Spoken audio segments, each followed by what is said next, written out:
Okay, we're back at 4 o'clock, and we have a very interesting discussion today with Richard Melendez, who is actually one of our hosts here on ThinkTech. He does a thing on Saturday mornings, and you can see him on our YouTube offerings all the time with the Thought Balloon.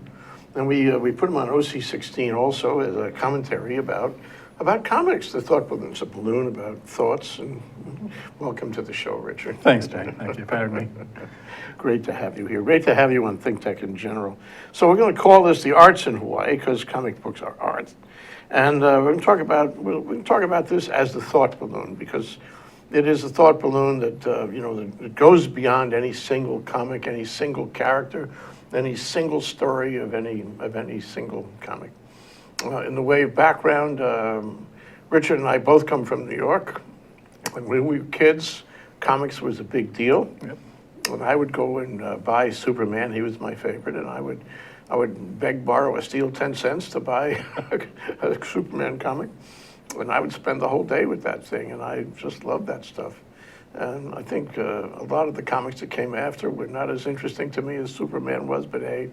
And then I was telling you before the show, there was this thing called the Superman bicentennial or semi-centennial. And in 1950, I was 8 years old in 1950, and this was the cat's meow. I just read that thing over and over and over again, and I kept saying, where am I going to be the next time one of these 50-year editions come out? Well, it's past that now. But I haven't seen another 50-year edition from Superman. Yeah. So comics are having a resurgence. Am I right to say that?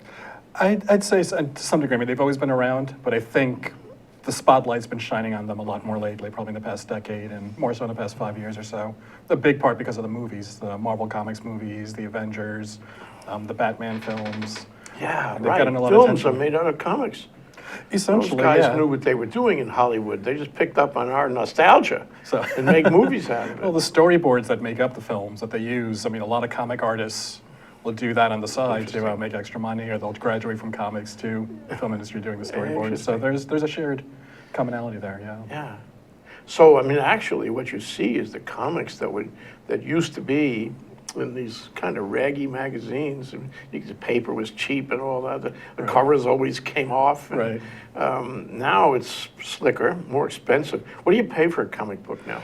Anywhere from $2.99 to maybe $4.99 for a regular monthly comic. And if it's a special edition, if it's a semi-centennial, it could be upwards of $5, $6, or a graphic novel, a full volume, could be anywhere from $10 to $20 or $30. Now, when I read my Superman, it was pretty basic. I mean, you knew the story as soon as you started reading it. The stories have changed, haven't they? They've grown more sophisticated. Back then, it was the premise: good versus evil. Good always triumphs. You'll learn a morality, a moral along the way. The stories have grown more sophisticated, more mature. The heroes are more complex, not as black and white. There's a lot more gray. And even the subject matter, if you graduate outside of the superhero realm, there's all sorts of challenging content. And a lot of people associate comics with superheroes, but there's biographies, there's journalism, there's all sorts of different storytelling forms in comics. You know, comics is just a medium, and there's dozens of genres, as many as there are in literature. Literature, the magic word, you know. Back 50 years ago, literature was a book. Right. Period. Then, next time I noticed, literature was actually a movie. And you could say that the U.S. has, maybe the whole world has adopted movies as literature. That's where you get your stories from. That's what excites you. And it's more interesting to most people than reading the book, because that requires reading, Right. page turning and whatnot. Right. The movie, you just sit back and suck it up. Right, but very much with the movies, and same with comics. I mean, you'll have your pulp stories, the action, the potboilers, the romance, and you'll have the art films or the independent productions. A lot of that goes on in comics as it does in films. So the stuff you'll see at the film festivals, there's a parallel to that in the comics too. Just a lot of independent and more mature content, artsy content, if you will. Yeah, crossover. I mean, I have the sense there's a crossover. Well, probably it's the convergence of all the arts and all the storytelling. But you could have a comic about real people, like a docu-comic. Oh, exactly. Yeah, there's biographies, slice of life comics. You can take a story that appeared in a movie and make a comic out of it. I don't know if that's happened, but theoretically you could do that. Has it Yeah. happened? Yeah, there's been movie adaptations of comics, and there's been comic adaptations of movies, so it goes both ways. Okay. Yeah. And then you could, this is, I mentioned this to you the other day, and again now, I stumbled into something called GoAnimation.com, which is, it's not the only one, and it may not be the best one, but it's an example of how you can make animations yourself on a software as a service kind of website, a website. You don't have to download anything, you just run the website, and you can create moving characters with voices, and they have inventory they can carry around, like a game in a way, but you can make a story, you can make a movie, an animated movie in no time at all, and for very little money, and you can tell any story. And what's really interesting about that, and it should be, you know, of consequence in our discussion, is you can tell that story anonymously. It's the character who is speaking. It's not you, it's not me, it's nobody, but it's everybody. Right. And so you can say the most outrageous things, politically incorrect things, but it's the character speaking. And you can get away with it because it's an avatar, yes. Yeah, the avatar, right? Yeah, so it's very much the democratization of comics. I think how the internet does with all things. Anybody can be a blogger, anybody can be now a comic artist or an animator. And it's interesting to see technology try to catch up with comics. We're always used to comics in a print form, yellowed paper or even higher quality paper.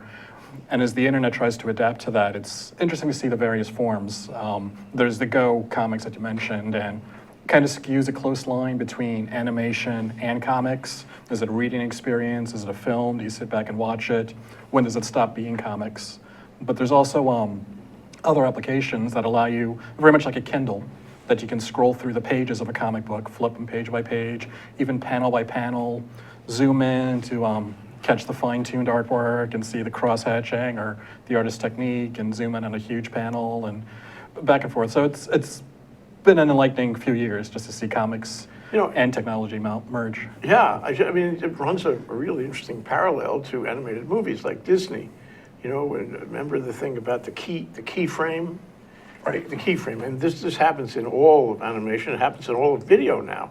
You establish a keyframe, and then you make another keyframe some frames later, and then you have a movie picture. And so that's what they did originally. They would have their best artist do the keyframe, and then the secondary artists would do the pictures between the keyframes. Right. Because they were only copying the keyframe. And then the next keyframe, that would be a change.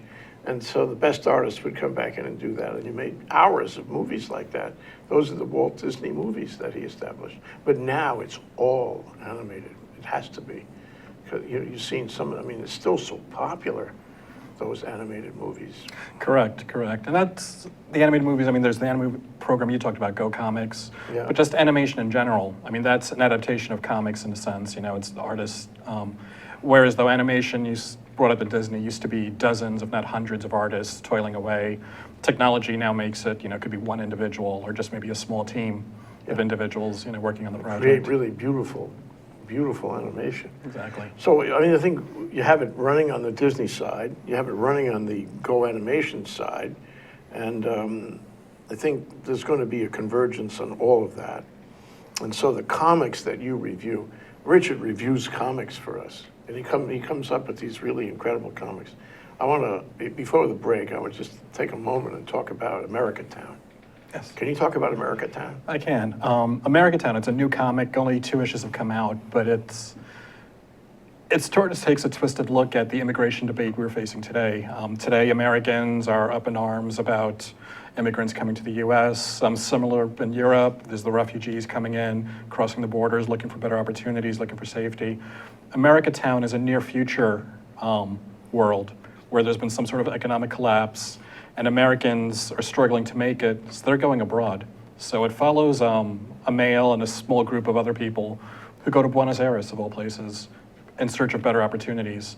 And they're facing immigration officers, they're facing human traffickers, lack of resources, so all the things that Are happening in Europe in reverse. Exactly. But now that we're in that shoe, the story paints it brings in a new light to the story, and it makes us reconsider notions, things we took for granted, or assumptions and stereotypes. And when it's us, it makes you rethink this whole complicated situation. Yeah, Yeah, that's so very powerful stuff.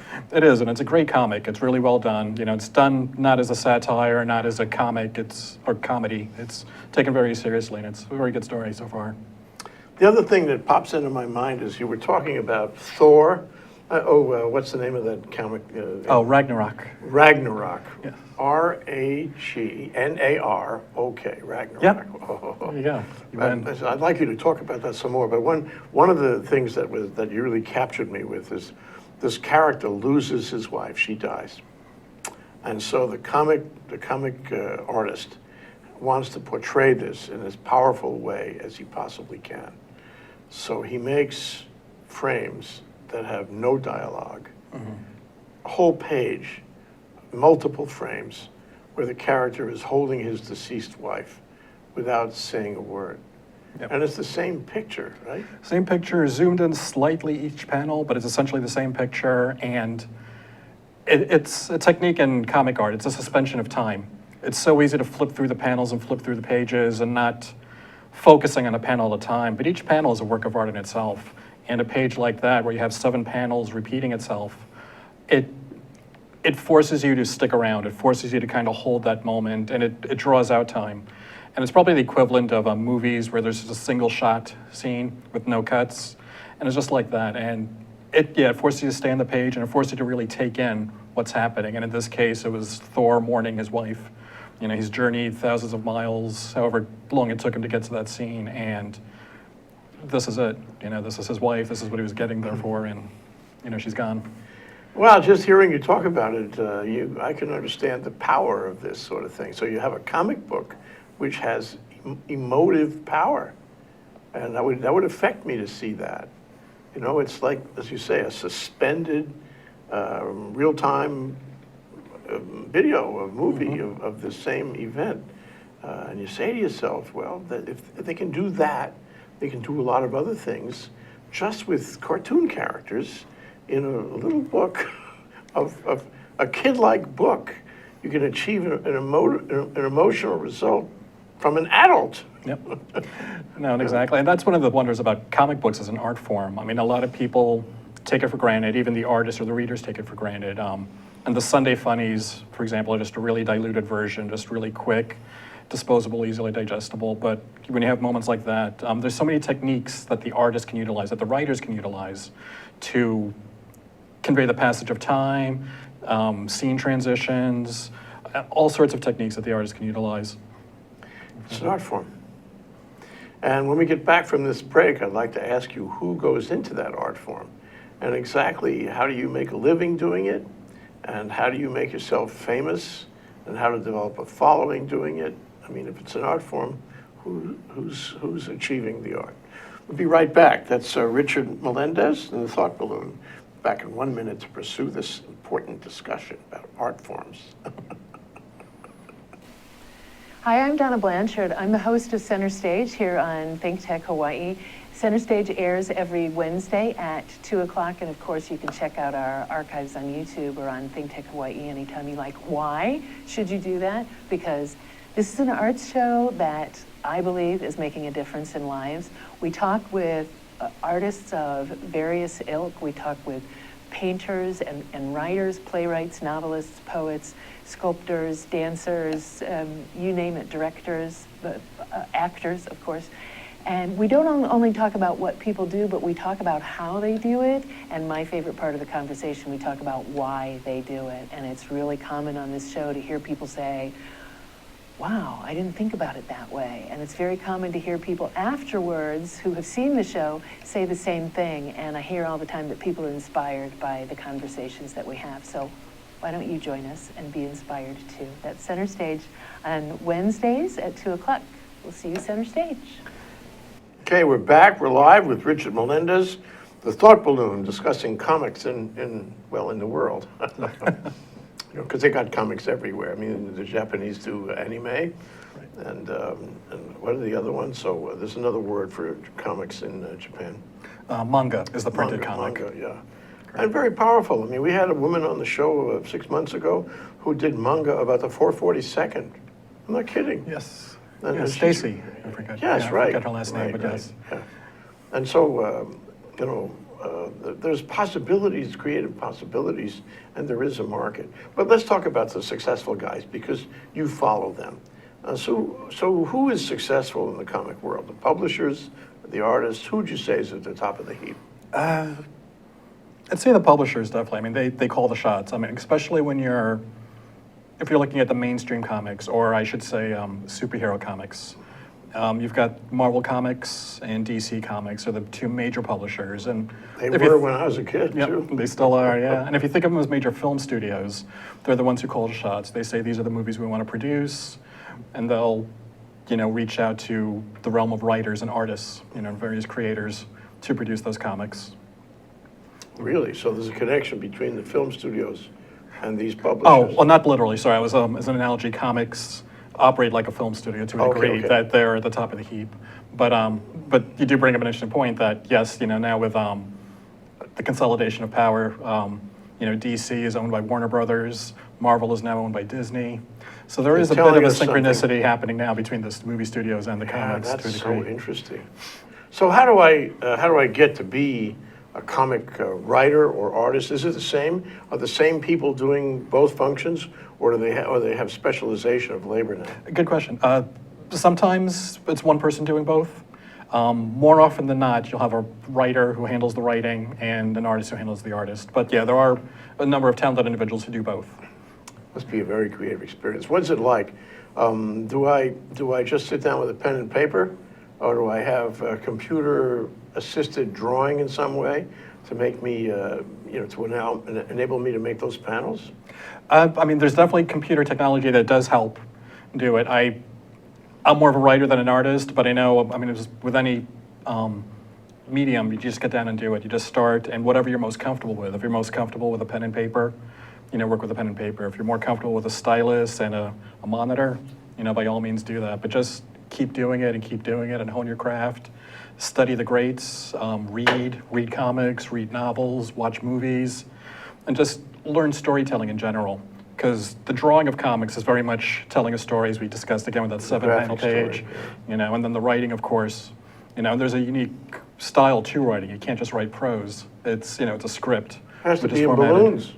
It's And how many words can a balloon hold? I was thinking, like when you write for a book or an article or a newspaper, you're not really limited, to how long a sentence can be, or how many junk words you can put in there, filler words you can put in there to make your point. A string of adjectives like that. Right. But if you go to write for the internet or for email or for Twitter, right? Right. You can't, every word counts. It's got to be kind of poetry, because every word counts, and you have to think of the right word to convey exactly what you want to say. You can't wander. You can't meander. You got to do it Exactly. right now. And so the same thing has to be true, I'm guessing, for comics, because you have to make the statement within the number of words that could fit in the thought balloon, right? To a degree, yes. There's various publishers or creators themselves, they have their own style or their own preference. And there are certain rules, written or otherwise, that say you shouldn't have more than so many balloons per panel, or no more than so many panels per page. But like any rule, rules are made to be broken, and it's how the creators work around those rules. And I had a train of thought I was going with that. I'm sorry, and I completely lost myself. But yeah, but the gist of it, the rules are made to be broken, and it's whatever the writer feels, would best serve the story, to get that point across. So if I'm writing, and maybe I have somebody helping me on the other side of the creative process or not, I have to respond to an editor. Right. So I write a story, and I suppose it's a whole comic, right? It's a whole comic. I don't remember if you have multiple stories in the same comic. Sometimes you do, sometimes you don't. Yeah. Okay. And a comic is what, 30 pages long, I'm guessing. About 20 to 30 pages, depending on the publisher again and the nature of the comic. So I sit at home, I write the story, I have some ideas. Maybe I take it autobiographically from my own life, and from all the other art forms around me, I make a story, and I make the animation for the story. And then I call my editor and I say, I got a story for you. Would you take my story? And I send him a computer file with my 20 or 30 pages. and he looks at it. What's that like? Well, I couldn't tell you. I haven't had an editor. I haven't actually published comics, but that is one method. If people who are fortunate enough to have an editor or already have an in with a publisher, very much that's what they do. They'll perform the art or the script, and they'll scan it or email over the file. Usually what they'll do, though, from what I understand, is they'll pitch the story first. They'll tell the editor, here's what I'm thinking. I'm thinking of doing a biography about my teen years and leading up to my graduation or the death of my parents or something. And the editor says, yes, I'd like to see that. And then, he'll work on the story and pitch it from there. Yeah, then the editor say, I like this, but you got to make a change here and there and the other. You're not following the rules on the balloons. Your prose isn't quite right, so fix this, that, and the other thing. Right. Like an editor would do. Right. And again, that's if they're fortunate enough to already have an in with a publisher, so they have an editor. What you'll see a lot now, there's a lot of independent publishers, people who will self-publish. They will do it on their own. They don't have an in to Marvel Comics yet, for example, or to DC, but they have a story they really want to tell. So they'll do it. They'll write it. Maybe they'll have a friend who does the writing, and they'll do the art, vice versa. And they'll do a small print run, and they'll print it off themselves at Kinko's, find a distributor, or maybe just hand it out. Either that or they'll publish it on the web, and they make it their own website. People can view it as a PDF How online. hard could that be? That's so easy to do that. It's so easy, but to do it well is the, Yeah. a lot of people think, oh, anybody can do this, and a lot of people quickly find that no, that's not the case. Yeah. Well, what is doing it well? What are your standards for a good comic book? It's a combination, again, because comics is a melding of the word and, the image. And it's being able to tell that story well. You can't have a page that's full text, with That'd stick be figures. boring. It's like when we do these luncheon programs, we say, forget about the slides, okay? Right. If you're going to have a slide, have pictures on the slide. If you're going to have words, just a few words. Right. Same thing. So it's a melding of the words and pictures, but being able to tell that story. Whether it's film, whether it's comics, whether it's prose, you got to tell a compelling story. And how you shoot the shot, how you edit the film, or how you arrange your panels and organize that, it all, plays into the overall story. So there's really no hard or fast rules. Again, the rules are made to be broken, but it's one of those X factors. You know it when you see it, you know it when you read it, if it's a good story and it all comes together. But, there's a long line of masters and predecessors who have shown us this is a good way to do a comic, and this is what's worked. So for many people. when you look at a comic, as a reviewer of comics, Right. What turns you on? I mean, what are the characteristics that make you like it and consider it a quality comic? Probably the least, well, I'll go from reverse order. The least qualifier is the art. I mean, the art's got to be competent, but as long as the art can carry itself, if it's not too amateurish, if there's a certain level of competency, a certain level of storytelling ability. The writing, though, that's, again, me being a writer, that's what draws me in the most. And if they can tell the story, if it can draw me in, if it makes me wonder what's going to happen on the next page, or if it makes me like the characters or stay interested enough in the characters to want to keep following their adventures. And if I get to that last page and I want to immediately pick up the next issue, that I know they've got me. But I'm very much a writer, and I'm very much into the writing, I should say, and very much seeing how the marriage happens between the writing and the pictures. You're going to be looking for the writing, though, that it has to be well written. More than anything, yeah. I mean, when I shop for comics, if it's a writer that I know, that'll be a pretty good indicator if I'll get it or not. So should I be looking for a writer that that I know is a good writer? Should I be looking at the same things? I don't know anything about it, but should I be looking for certain names of really good guys, artists and writers? That's hard to say. I mean, if you're not familiar with comics or what's going on in comics right now, I would say probably follow maybe by genre or just style. I mean, if you like a good crime novel, there's a number of good crime comics or crime writers out there, so you can follow that. That might be a good way to start, just as a good entry. If you're really into the big Hollywood blockbusters and the action films, there's a number of entry points there that don't involve superheroes per se. And, and of course, if you love the Avengers films or Batman, then there's a whole, decades worth of material there that you can catch up on too. But yeah, if you're not familiar with the writers or the artists, I'd say start with your genre, whatever genre or story type draws you in. In terms of genres, I remember also that I had a huge comic, which was the Bible. Yes. It was the whole Bible. It was that thick. And now that's a genre. It occurs to me these days, a lot of people are more religious than they used to be, and the country's sort of turning religious. There must be comics that are out of the Bible, no? These days? There's definitely, and the Bible has been adapted numerous times through in comics form throughout the years. But there's all sorts of material out there, all sorts of material. So when you look at a comic, this is the flip side of my earlier question. Mm-hmm. How can you tell it's bad? What about a comic book tells you, this is not so good, I don't want this? You know how they say don't judge a book by its cover? I very much with the comic, since it is a visual medium, you can kind of look at a cover and get a sense for, what type of comic or what level of competency the creators have.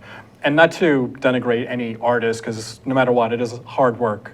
But you can usually tell an amateur or an amateurish creator to a, more professional. And the cover is a good indicator. And even if the cover artist is not necessarily the artist on the interior, it's usually pretty telling, Okay, but so you look for amateurish things against what you know. So you have your own personal baseline.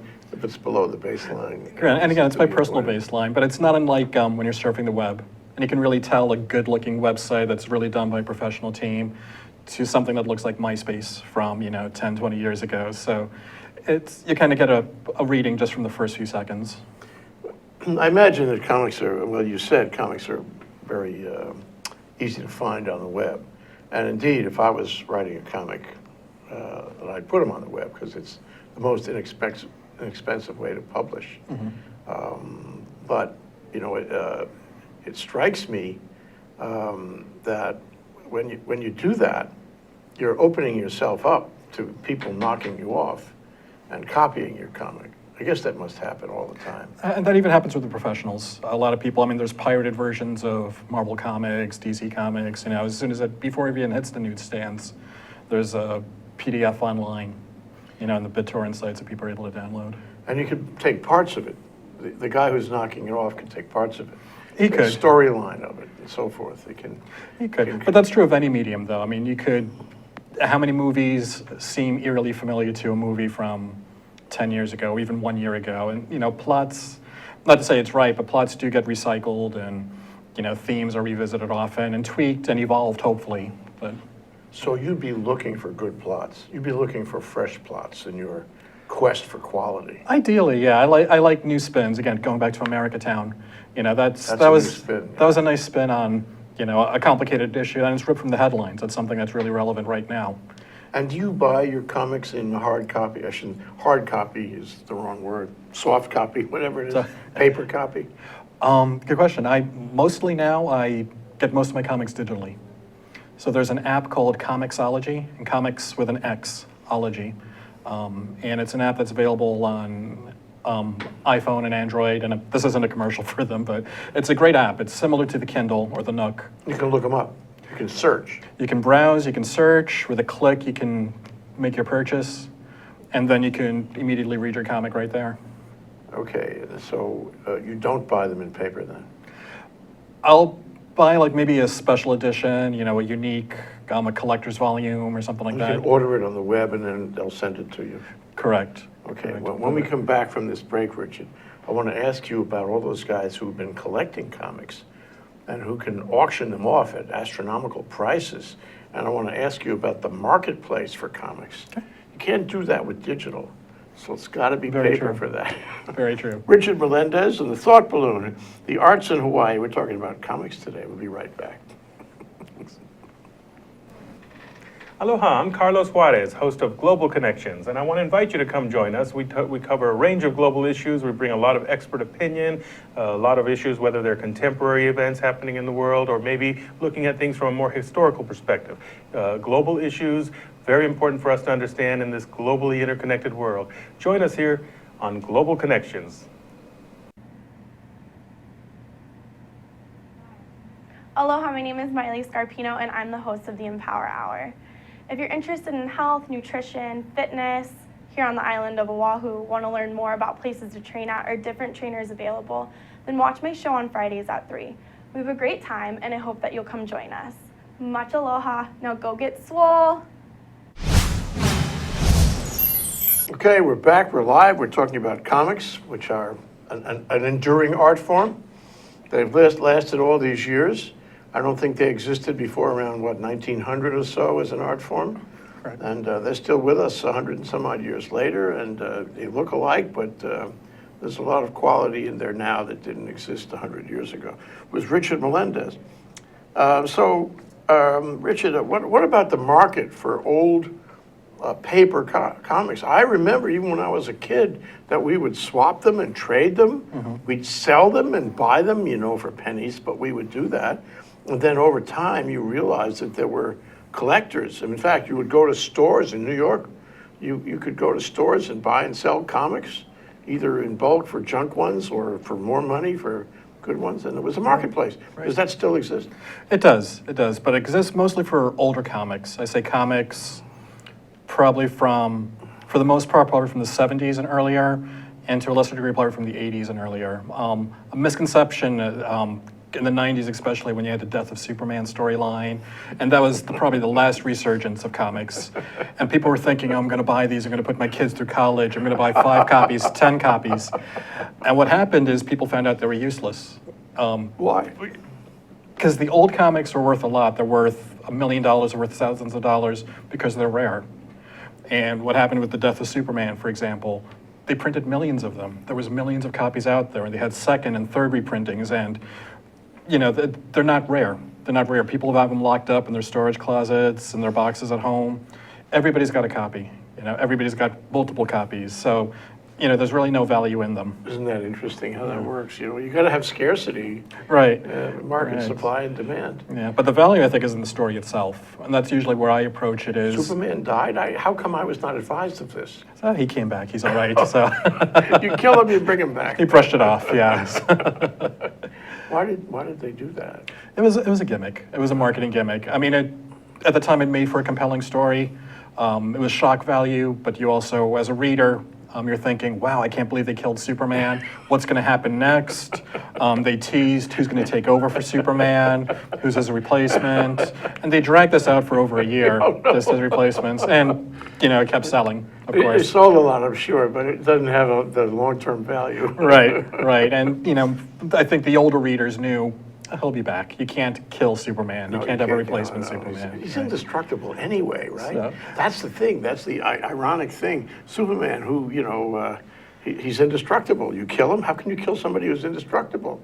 It's like iconoclastic in the fullest sense of the word. Well, he had somebody who was more indestructible than he was. That was What was that special chemical? kryptonite? Kryptonite, Yep. yeah. So they had kryptonite locks.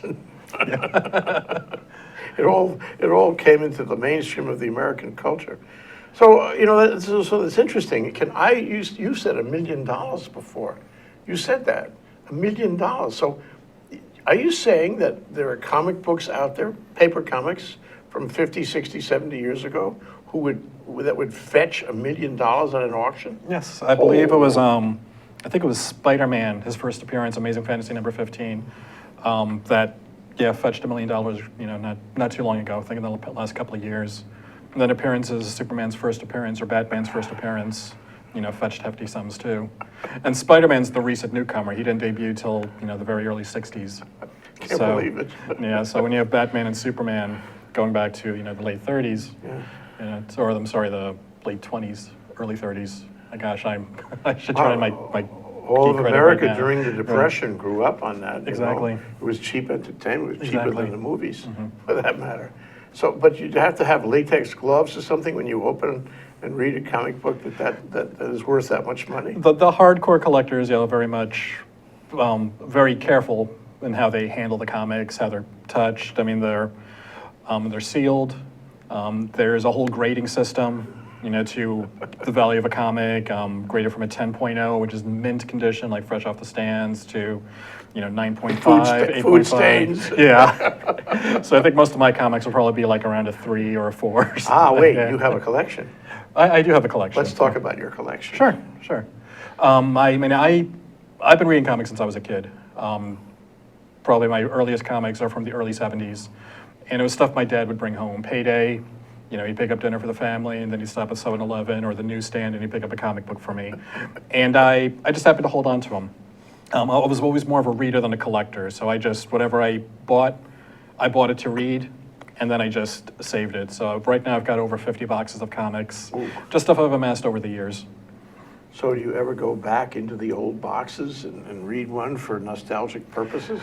Now and then, but I discovered, well, I moved apartments about 3 years ago or so, and I did most of the move myself in a little Mazda, and the vast majority of my move was my boxes of comics, as well as my boxes of books, and I just told myself after that move, never again, which is why I do digital comics now, because it's a lot easier in the space, a lot more closet space. Yeah. You didn't throw them away, though. No, I mean, I've still got them, and little by little I'm selling them. I'm selling them off to people. Really? How do you sell them? You put them in the paper, or do you have a garage sale, or what? Me and some friends, we go to Art and Flea, which is in Kaka'ako. What is Art and Flea? It's You're learning a lot today about comics. It's a sort of flea market, a pop-up flea market in the Ward area in Kaka'ako. And you have artisans who are showing off their clothing, their jewelry, and people who are selling just flea market type items. And I'm there with my comics, and I've got friends that are selling T-shirts, pins, buttons, things like that. So yeah, little by little, getting rid of my collection. You'll be rich one day.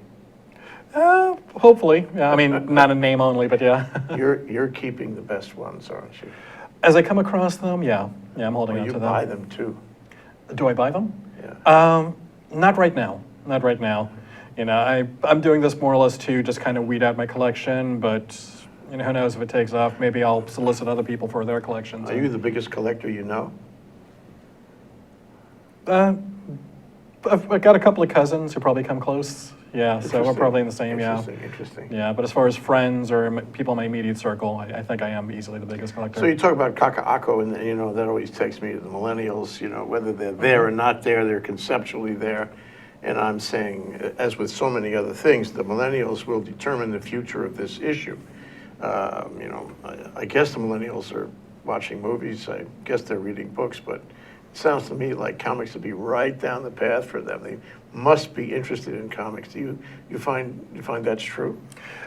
It's interesting. I've seen both sides of the coin with them. Millennials are definitely encountering comics much differently than we did.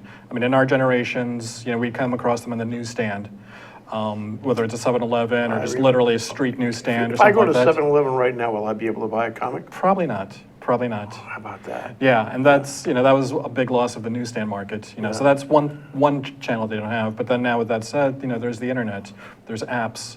So millennials are encountering comics much differently than we did. But I do come across two sides of the same coin. I've had a person stand in front of my collection of comics and look at them and say, and this is a guy who was probably around 17 or something, I didn't know they made those anymore. And then I had a girl, probably about 15, look at my comics and get all excited and say, oh, do you have any Aquaman, of all characters? But Aquaman's my favorite. Do you have any Aquaman? Mm-hmm. Yeah, I liked Aquaman. Yeah, and she was his favorite. Or he was her favorite, I should say, and she was all excited to see comics. So you have people that have no idea what they are and people who still know they're out there and love them and embrace them.